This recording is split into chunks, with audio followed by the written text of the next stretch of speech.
एक बहुत पुरानी यूनानी कथा है। एक सम्राट को ज्योतिषियों ने कहा कि इस वर्ष पैदा होने वाले बच्चों में से कोई एक तेरे जीवन का घाती होगा। ऐसी बहुत कहानियां हैं संसार के सभी देशों में। कृष्ण के साथ भी वैसी कहानी जुड़ी है और जीसस के साथ भी वैसी कहानी जुड़ी है, लेकिन यूनानी कहानी का कोई मुकाबला नहीं। सम्राट ने जितने बच्चे उस वर्ष पैदा हुए सभी को कारागृह में डाल दिया, मारा नहीं, क्योंकि सम्राट को लगा कोई एक इनमें से हत्या करेगा और सभी की हत्या मैं करूं ये तो महापातक हो जाएगा। छोटे छोटे बच्चे बड़ी मजबूत जंजीरों में जीवन भर के लिए कोठरियों में डाल दिए गए। जंजीरों में बंधे बंधे ही वे बड़े हुए। उन्हें याद भी न रही कि कभी ऐसा भी कोई क्षण था जब जंजीरें उनके हाथ पर न रही हों। जंजीरों को उन्होंने जीवन के अंग की तरह ही पाया और जाना। उन्हें याद भी तो नहीं हो सकती थी कि कभी वे मुक्त थे। गुलामी ही जीवन थी और इसलिए उन्हें कभी गुलामी अखरी नहीं, क्योंकि तुलना हो तो तकलीफ होती है। तुलना का कोई उपाय ही न था। गुलाम ही वे पैदा हुए थे, गुलाम ही वे बड़े हुए थे, गुलामी ही उनका सार सर्वस्व थी। तुलना न थी, स्वतंत्रता थी। और दीवालों से बंधे थे वे भयंकर मजबूत जंजीरों से, और उनकी आंखें अंधेरी की इतनी आदी हो गई थी कि वे पीछे लौट के भी नहीं देख सकते थे जहां प्रकाश का जगत था। प्रकाश को देखते ही उनकी आंखें बंद हो जाती थी। प्रकाश तिलमिलाता था, प्रकाश कष्ट देने लगा था।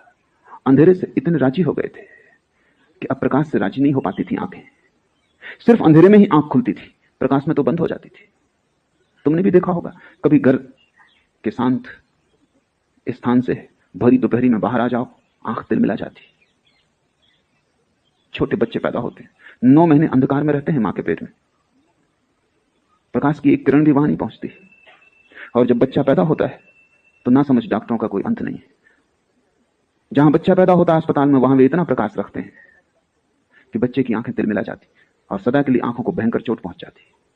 बच्चे को पैदा होना चाहिए मोमबत्ती के प्रकाश में, वहां हजार हजार कैंडल के बल्ब लगाने की जरूरत नहीं। दुनिया में जो इतनी कमजोर आंखें हैं उनमें से 50% के लिए अस्पताल का डॉक्टर जिम्मेवार है। उसको सुविधा होती है ज्यादा प्रकाश में, वो देख पाता है क्या हो रहा है क्या नहीं हो रहा, क्या करना है क्या नहीं करना, लेकिन उसकी सुविधा सवाल नहीं है, सुविधा तो बच्चे की है। जो जीवन भर रहे हो अंधकार में, 9 महीने नहीं पूरे जीवन, वो पीछे लौट के भी नहीं देख सकते थे, वो दीवार की तरफ ही देखते थे। राह पर चलते लोगों, खिड़की द्वार के पास से गुजरते लोगों की छायाएं बनती थी सामने दीवार पर। वे समझते थे वे छायाएं सत्य, यही असली लोग हैं।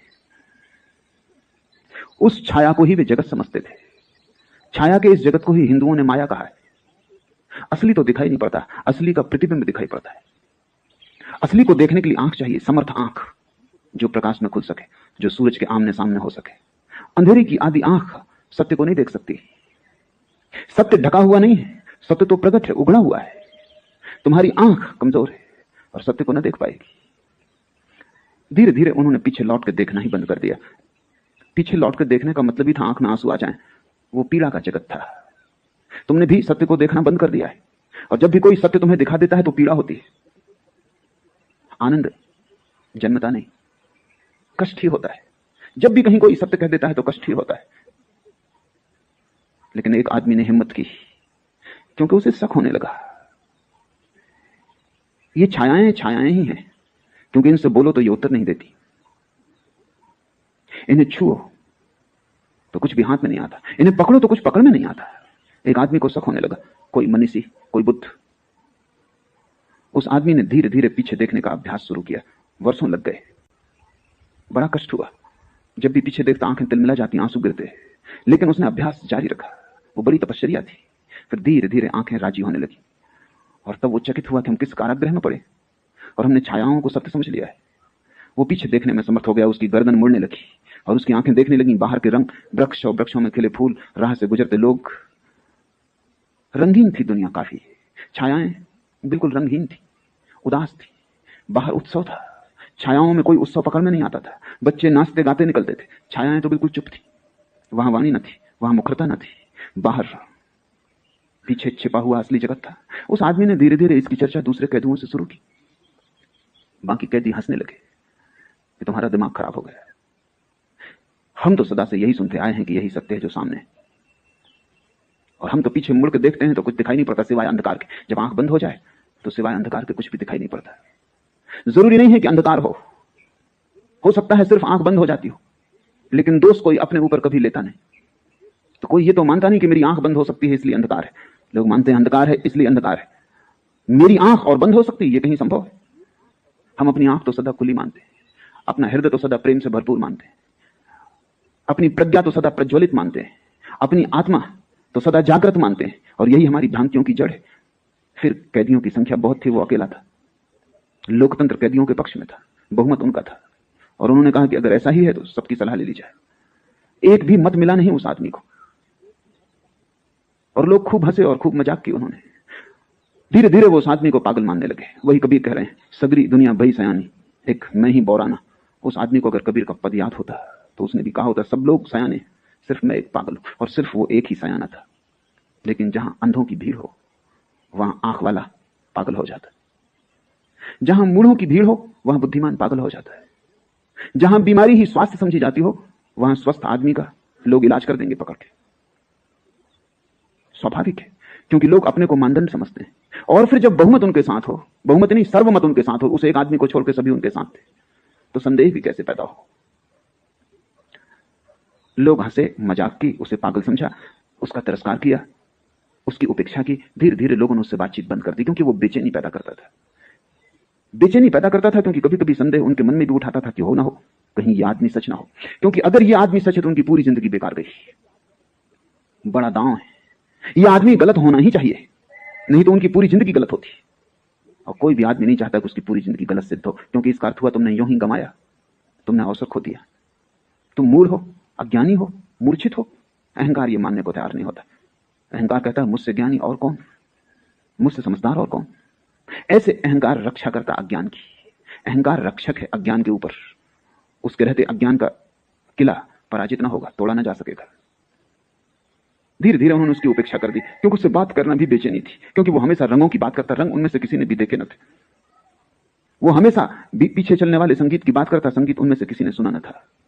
उनकी सब इंद्रियां पंगु हो गई थी। और धीरे धीरे वो आदमी कहने लगा कि ये जंजीरें हैं जिनको तुम आभूषण समझे हुए हो। आखिर कैदी को भी सांत्वना तो चाहिए, तो वो जंजीरों को आभूषण समझ लेता है। आखिर कैदी को भी जीना तो है, तो कारागृह को घर समझ लेता है। न केवल समझ लेता है बल्कि भीतर से सजा भी लेता है, ताकि पूरा भरोसा आ जाए अपना घर है। जंजीरों पर कैदियों ने फूल पत्तियां बना ली थी। जंजीरों को घिस घिस के वो साफ किया करते थे, क्योंकि जिसकी जंजीर जितनी चमकदार होती वो उतना संपत्तिशाली समझा जाता था। जिसकी जंजीर जितनी मजबूत होती वो उतना धनी समझा जाता था। जिसकी जंजीर जितनी बजनी होती उसकी उतनी ही संपदा थी, स्वभाव था। अगर जंजीर कमजोर होने लगे तो वो उसे सुधार लेते थे, क्योंकि जंजीर ही उनका जीवन थी। और जंजीर को उन्होंने जंजीर कभी माना न था, वो आभूषण था। वही तो एकमात्र सजावट थी उनके शरीर पर, और तो कोई सजावट न थी। धीरे धीरे इस आदमी को समझ में आने लगा कि आभूषण नहीं जंजीरें हैं, क्योंकि उसे स्वतंत्रता के जगत की थोड़ी झलक मिलनी शुरू हो गई। एक किरण उतर आई अंधेरे में, सूरज का संदेश आ गया। अब इस अंधेरे घर में, इस अंधेरे कारागृह में रहना मुश्किल हो गया। धीरे धीरे उसने जंजीर को तोड़ने की व्यवस्था कर ली। असली सवाल तो भीतर की जंजीर का टूट जाना है। बाहर की जंजीर बहुत कमजोर है। अगर तुम बंधे हो तो भीतर की जंजीर से बंधे हो। भीतर की जंजीर है, जंजीर को आभूषण समझना है। एक बार उसे समझ में आ गया कि आभूषण नहीं, आधी तो मुक्ति हो ही गई। उसी दिन से उसने जंजीरों को घिसना बंद कर दिया, साफ करना बंद कर दिया, सजाना बंद कर दिया। लोग समझने लगे कि जीवन से उदास हो गया है, जैसा कि आमतौर से सन्यासी के लिए संसारी समझते हैं। उदास हो गया, बेचारा। उनके भाव में एक बेचारेपन की प्रतीति होती। जिंदगी में हार गया, शायद पाया कि अंगूर खट्टे, छलांग पूरी न हो सकी। कमजोर था, हम पहले से ही जानते थे कि कमजोर है, और आज नहीं कल थक जाएगा और संघर्ष से अलग हो जाएगा। कायर है। जंजीरें जो कि आभूषण है, इसको सजाना बंद कर दिया। ऐसा ही बेसजाया रह रहा है। आसपास की दीवार को साफ सुथरा करना भी बंद कर दिया। अब पागलपन बिल्कुल पूरा हो गया है। लेकिन उस आदमी ने धीरे धीरे जंजीरें तोड़ने के उपाय खोज लिए। भीतर की जंजीर टूट जाए तो बाहर का कारागृह टूटा ही हुआ है। आधा तो गिर ही गया, बुनियाद तो हिल ही गई, और पीछे के जगत का, छिपे हुए जगत का संदेश आ जाए तब एक अनंत पुकार उसे पुकारने लगी। एक प्यास उसके रोए रोए में समा गई। असली जगत में प्रवेश करना है। उसने जंजीरें तोड़ ली। जब प्यास प्रगाढ़ हो तो कमजोर से कमजोर आदमी शक्तिशाली हो जाता है। जब प्यास प्रगाढ़ ना हो तो कमजोर से कमजोर जंजीरें भी बड़ी मजबूत मालूम पड़ती। प्यास बढ़ती चली गई। पीछे का जगत ज्यादा साफ होने लगा। आंख जितनी साफ होने लगी उतना ही सत्य का जगत साफ होने लगा। एक दिन उसने जंजीरें तोड़ दी और वो उस कारागृह से निकल भागा। उसके आह्लाद का अंत नहीं था। वो नाच रहा था। सूरज, पक्षी, वृक्षों में खिले फूल, बस वास्तविक लोग, छायाएं नहीं, संगीत, रंग, सुगंध। वो आह्लादित था, वो नाच रहा था। लेकिन कारागृह में अफवाह उड़ गई। हम जानते थे कि आज नहीं कल वो जीवन के संघर्ष से भाग जाएगा। एस्केपिस्ट, पलायनवादी, भगोड़ा। संसारी हमेशा सन्यासी को यही कहता रहा। उसने साधारण सन्यासी को कहा हो ऐसा नहीं, महावीर बुद्ध को भी भगोड़ा ही कहा। भाग गए। ये अपने को बचाने की तरकीब है, ये अपने को सांत्वना देने की तरकीब है कि हम कायर नहीं, और तुम कायर हो इसलिए तुम वहां हो जहां तुम हो। ये अपने को समझाने की तरकीब है, हम कोई पलायनवादी नहीं, हम तो जीवन के संघर्ष में जूझेंगे और तुम्हें जीवन का भी पता ही नहीं, और जिससे तुम जूझ रहे हो वो केवल छाया का जगत है। असली जूझने वाले जीवन से जूझते हैं। तुम जिससे जूझ रहे हो और जिससे लड़ रहे हो वो सपनों से ज्यादा मूल्यवान नहीं है, और उसका अस्तित्व तुम्हारी नींद में है, उसका अस्तित्व और कहीं भी नहीं है। वो तुम्हारा सपना है, वो तुम्हारा अंधकार है, वो तुम्हारी गहन निद्रा और मूर्छा है। लेकिन अगर सब लोग सोए हों और एक जग जाए, भला वे सोए लोग भयंकर दुख स्वप्न देखते हो कि नरक में सड़ाए जा रहे हैं, गलाए जा रहे हैं, तो भी वे सोए हुए लोग कहेंगे भगोड़ा, भाग गया, जीवन के संघर्ष को छोड़ गया, करवट ले लेंगे, फिर अपने सपने में खो जाएंगे। थोड़े दिन चर्चा रही, फिर लोग भूल गए। लेकिन उस आदमी के जीवन में एक नई बेचैनी का प्रारंभ हुआ। जितना उसने बाहर की मुक्ति और आनंद को जाना, जितना उसने सत्य को अनुभव किया, उतनी ही एक नई महाकरुणा, एक दुर्दम्य करुणा पैदा होने लगी। लौट जाए कारागृह में और खबर दे दे उन सब लोगों को। थोड़े दिन तो उसने इसे समझाया अपने को कि वे सुनेंगे नहीं, और बहुमत उनका है। वे फिर हंसेंगे, वे भरोसा ना करेंगे, क्योंकि अंधकार में रहते रहते लोग श्रद्धा भूल ही जाते हैं। श्रद्धा तो प्रकाशवान चित्त का लक्षण है। अंधेरे में रहने वाले लोग संदेह में निष्णात हो जाते हैं। संदेह अंधकार का हिस्सा है, श्रद्धा प्रकाश का। इसलिए तो समस्त ज्ञानियों ने श्रद्धा को सेतु माना है कि अगर अंधकार से प्रकाश की तरफ आना हो तो श्रद्धा के सेतु से गुजरना पड़ेगा। एक भरोसा चाहिए। भरोसे का मतलब इतना है कि जो मैंने नहीं जाना है वो भी हो सकता है। अगर तुम ये सोचते हो कि तुमने जो जाना है बस उतना ही है, तब तो यात्रा का कोई सवाल नहीं, बात समाप्त हो गई। बुद्ध आके सिर पीटे और कहें कि मैंने थोड़ा सा ज्यादा जाना है तुमसे, तो भी तुम मानोगे नहीं। संदेह का इतना ही अर्थ है कि मुझ पर सत्य समाप्त हो गया। मैंने जो जान लिया वही सत्य की भी सीमा है। मेरा अनुभव और सत्य समान है, ये संदेह है। श्रद्धा का अर्थ है मेरा अनुभव छोटा है, सत्य बहुत बड़ा हो सकता है। मेरा छोटा आंगन है, आंगन पूरा आकाश नहीं, बड़ा आकाश है। मेरी छोटी खिड़की है, लेकिन खिड़की का ढांचा आकाश का ढांचा नहीं। माना कि मैं खिड़की से ही झांक के देखता हूं तो भी खिड़की आकाश नहीं है। इतना जिसे ख्याल आ जाए, जिसे संदेह पर संदेह आ जाए, वो श्रद्धावान हो जाता है। वो बड़े से बड़ा संदेह है, ध्यान रखना। जिसे संदेह पर संदेह आ जाए, जो अपनी संदेह की प्रवृत्ति के प्रति संदिग्ध हो जाए, उसके जीवन में श्रद्धा का आविर्भाव हो जाता है। श्रद्धा का अर्थ है जानने को बहुत कुछ शेष है। मैंने थोड़े कंकड़ पत्थर बीन लिए हैं समुद्र के तट पर, लेकिन इससे समुद्र का तट समाप्त नहीं हो गया। मैंने मुट्ठी भर रेत इकट्ठी कर ली, लेकिन सागर के किनारों पर अनंत रेत शेष है। मेरी मुट्ठी की सीमा है, सागर की सीमा नहीं। मेरी बुद्धि की सीमा है, सत्य की सीमा नहीं। मैं कितना ही पाता चला जाऊं तो भी पाने को सदा शेष रह जाएगा। यही तो अर्थ है परमात्मा को अनंत कहने का। तुम कितना ही पाओ वो फिर भी पाने को शेष रहेगा। तुम पा के थक जाओगे, वो नहीं चुकेगा। तुम्हारा पात्र भर जाएगा, ऊपर से बहने लगेगा, लेकिन उसके मेघों से वर्षा जारी रहेगी। हम कण मात्र हैं। जब कण को ख्याल हो जाता है कि मैं सब, वहीं श्रद्धा समाप्त हो जाती। श्रद्धा अज्ञात की तरफ पैर उठाने के साहस का नाम है। अनजान में प्रवेश, अज्ञात में प्रवेश, जहां मैं कभी नहीं गया, जो मैं कभी नहीं हुआ, वो भी हो सकता है। उस आदमी के मन में बहुत बार करुणा उठने लगी। आनंद का अनिवार्य लक्षण है करुणा। जब बुद्ध से किसी ने पूछा कि समाधि की पूर्ण परिभाषा क्या है, तो उन्होंने कहा परिभाषा का मुझे पता नहीं, लेकिन दो बातें निश्चित है, महाज्ञान, महाकरुणा। पूछने वाले ने कहा महाज्ञान कह देने से क्या काफी ना होगा? बुद्ध ने कहा नहीं, वो अधूरा होगा, वो सिक्के का एक पहलू है। दूसरा पहलू है महाकरुणा। जब भी ज्ञान का जन्म होता है तभी करुणा का जन्म हो जाता है। क्यों? क्योंकि अब तक जो जीवन ऊर्जा वासना बन रही थी वो कहां जाएगी? ऊर्जा नष्ट नहीं होती। अभी धन के पीछे दौड़ती थी, पद के पीछे दौड़ती थी, महत्वाकांक्षाएं थी, अनेक अनेक अनेक तरह के भोगों की कामना थी। सारी ऊर्जा वहां संलग्न थी। प्रकाश के जलते, ज्ञान के उदय होते, वो सारा अंधकार, वो भोग, लिप्सा, महत्वाकांक्षा ऐसे ही विलीन हो जाते हैं जैसे दिए के जलते अंधकार। ऊर्जा का क्या होगा? जो ऊर्जा काम वासना बनी थी, जो ऊर्जा क्रोध बनती थी, जो ऊर्जा ईर्षा बनती थी, मत्सर बनती थी, उस ऊर्जा का, उस शुद्ध शक्ति का क्या होगा? वो सारी शक्ति करुणा बन जाती है। महा करुणा का जन्म होता है, और वो करुणा तुम्हारी काम वासना से ज्यादा अदम्य होती, क्योंकि तुम्हारी काम वासना और बहुत सी वासनाओं के साथ है। महत्वाकांक्षा है, धन भी पाना है। तुम काम वासना को स्थगित भी कर देते हो कि ठहर जाओ 10 वर्ष, धन कमा लोगे, ठीक से फिर शादी करेंगे। धन की वासना भी अकेली नहीं है, पद की वासना भी है। तुम पद पाने के लिए धन का भी त्याग कर देते हो, चुनाव में लगा देते हो सब धन कि किसी तरह मंत्री हो जाओ। लेकिन मंत्री की कामना भी पूरी कामना नहीं है। मंत्री होकर फिर तुम स्त्रियों के पीछे भागने लगते हो। मंत्री पद भी दांव पे लग जाता है। तुम्हारी सभी कामनाएं अधूरी अधूरी हैं, 1000 कामनाएं हैं, और सभी में ऊर्जा बटी है। लेकिन जब सभी कामनाएं शून्य हो जाती, सारी ऊर्जा मुक्त होती, तुम एक अदम्य ऊर्जा के स्रोत हो जाते हो, एक प्रगाढ़ शक्ति। उस शक्ति का क्या होगा? जब भी आनंद का जन्म होता है, समाधि का जन्म होता है, सत्य का आकाश मिलता है, तब तुम तत्क्षण पाते हो कि वे जो पीछे रह गए उन्हें भी इसी खुले आकाश में ले आना है। तब तुम्हारा सारा जीवन जो बंधे हैं उन्हें मुक्त करने में लग जाता है, जो कारागृह में हैं उन्हें खुला आकाश देने में लग जाता है, जिनके पंख जंग खा गए उनके पंखों को सुधारने में लग जाता है कि वे फिर से उड़ सकें, जिनके पैर जाम हो गए उनके पैरों को फिर जीवन देने में लग जाता है, ताकि लंगड़े चलें और अंधे देखें और बहरे सुन सकें। और तुम लंगड़े हो, तुम चले नहीं। यात्रा तुमने बहुत की है, लेकिन जब तक तीर्थ यात्रा ना हो तब तक कोई यात्रा यात्रा नहीं। तुम बहरे हो, तुमने सुना बहुत है, लेकिन वासना के सिवाय कोई स्वर तुमने नहीं सुना। और वासना भी कोई संगीत है?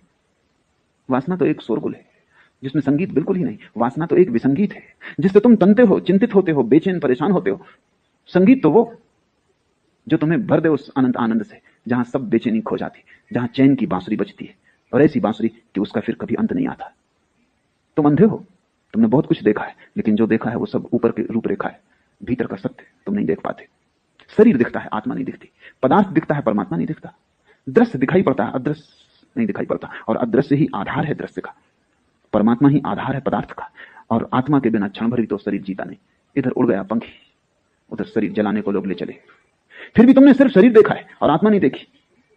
अंधे हो तुम, पंगु हो तुम। जिसके जीवन में समाधि खिलती है वो भागता है उनको जगाने जो सोए, लेकिन उसे भी कठिनाई खड़ी होती। कुछ दिन तो उसने अपने को रोका, क्योंकि वो जानता है वे लोग हंसेंगे, क्योंकि वो जानता है वे सुनेंगे नहीं, क्योंकि वो जानता है कि उसका स्वागत नहीं होने वाला, अपमान और तिरस्कार होने वाला है, क्योंकि वो जानता है कि जो सदा से हुआ है वही फिर होगा। पत्थर और कांटों से स्वागत होगा, फूल मालाएं मिलने को नहीं। लेकिन अदम्य है करुणा। भर तोड़ा, भीतर तो करुणा बहने को तैयार थी। उस आदमी को भी तकलीफ हुई, बेचैनी होने लगी। कारागृह में जिनको छोड़ आया था उनकी याद आने लगी। वे ऐसे ही बंधे बंधे समाप्त हो जाएंगे, उनका जीवन ऐसे ही अंधकार में पैदा हुआ, अंधकार में ही खो जाएगा। कभी उनकी आंखें प्रकाश न देख सकेंगी, वे छायाएं ही देखते रहेंगे दीवार पर। वे जंजीरों को ही आभूषण मानते रहेंगे, उन्हें मुक्ति के पंख कभी भी ना मिलेंगे। नहीं, भारी होने लगा उसका मन। जैसे मेघ जब भर जाते हैं तो बरसते हैं, ऐसे भारी होने लगा उसका प्राण, बरसने को तत्पर होने लगा। जैसे फूल जब भर जाता है गंध से तो खुल जाता है और गंध फेंक देता है चारों लोक लोकांतर में, ऐसे उसके प्राण भी खिलने को तत्पर होने लगे। कोई अवश्य प्रेरणा उसे खींचने लगी वापस, जानते हुए वहां स्वागत नहीं होने को है।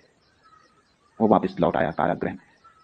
लोग हंसने लगे, उन्होंने कहा हमने पहले ही कहा था कि वहां कुछ भी नहीं है, सिर्फ छायाएं हैं जहां तुम जा रहे। आ गए वापस, आ गई बुद्धि, रास्ते पे आ गई बुद्धि।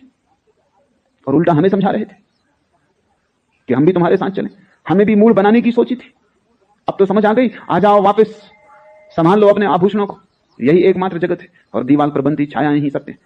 ये सब सपने हैं, रंगीनियों के, प्रकाश के, ये कल्पनाएं हैं। और तुम अकेले नहीं हो, हम में से भी बहुतों ने ऐसे सपने देखे हैं और ऐसी कल्पनाएं की हैं। ये सब कविताएं हैं और लोगों की, सत्यों के लोगों की, मुक्त आत्माओं की, सिद्धों की, सब कल्पनाएं हैं, सब बकवास है। ये चालबाजों ने मूढ़ों को चूसने के, शोषण करने के उपाय बना रखे। धक से रह गया होगा वो आदमी, द्वार बंद है, इन्हें मुक्त करने आया है। लेकिन ये अपने कारागृह को अपना जीवन समझ बैठे। फिर भी उसने कोशिश की, जो सदा हुआ है वही हुआ। लोग उसके विरोध में होते गए, जितना ही वो चेष्टा करने लगा उतना ही वे नाराज होते गए, क्योंकि उनकी नाराजगी भी स्वाभाविक मालूम होती। तुम उनके जीवन भर के दांव को मिट्टी पे करने में लगे हो। तुम ये कह रहे हो कि 60 साल तुम व्यर्थ ही जिए, तुम ये कह रहे हो कि तुम इतने बुद्धिहीन हो कि तुम 60 साल अंधेरे में रहे, फिर भी तुम्हें ख्याल ना आया कि अंधकार है। जंजीरों में बंधे सड़ते रहे और तुम्हें इतना भी बोध ना उठा कि ये जंजीरें हैं मूल, और तुम इन्हें आभूषण समझते रहे। दीवार पर बनी छायाओं को देखा और समझा कि यही सत्य है, ये बर्दाश्त के बाहर है। क्योंकि अगर ये आदमी सच है तो उस कारागृह के सभी आदमी गलत है। भीड़ गलत है अगर बुद्ध सच है। अगर मैं सच हूं तो तुम गलत हो। तुम्हारे सही होने का एक ही उपाय है कि मैं गलत हूं, और तुम आसानी से ये उपाय कर सकते हो। भीड़ तुम्हारी, संख्या तुम्हारी। वो आदमी अकेला था, अजनबी, अपरिचित लोगों के बीच। उसकी भाषा और हो गई थी, उनकी भाषा और थी। उनके बीच, दोनों के बीच अब कोई संवाद होना तक मुश्किल था। उसने लाख समझाने की कोशिश की, लेकिन कोई समझने को राजी न था। फिर उसका समझाना भी लोगों के सिर पर भारी होने लगा, और जो सदा हुआ है वही हुआ। उन्होंने पत्थरों से और जंजीरों की चोटों से उस आदमी को मार डाला। तुमने जीसस के साथ वही किया, तुमने सुकरात के साथ वही किया, तुमने मंसूर के साथ वही किया। ये कहानी बड़ी प्राचीन है और बड़ी नई भी, पुरानी से पुरानी, नई से नई। ये अतीत में भी होती रही है, आज भी हो रही है, भविष्य में भी होती रहेगी। ये चिर नूतन, चिर पुरातन कथा है। यूनान के बहुत बड़े मनीषी अफलातून ने इस कथा का एक अंश अपनी किताबों में उल्लेख किया है, लेकिन यह कथा अफलातून से भी पुरानी है। ये उतनी ही पुरानी है जितना आदमी पुराना है, और ये तब तक रहेगी जब तक एक भी आदमी जमीन पर बंधा हुआ है।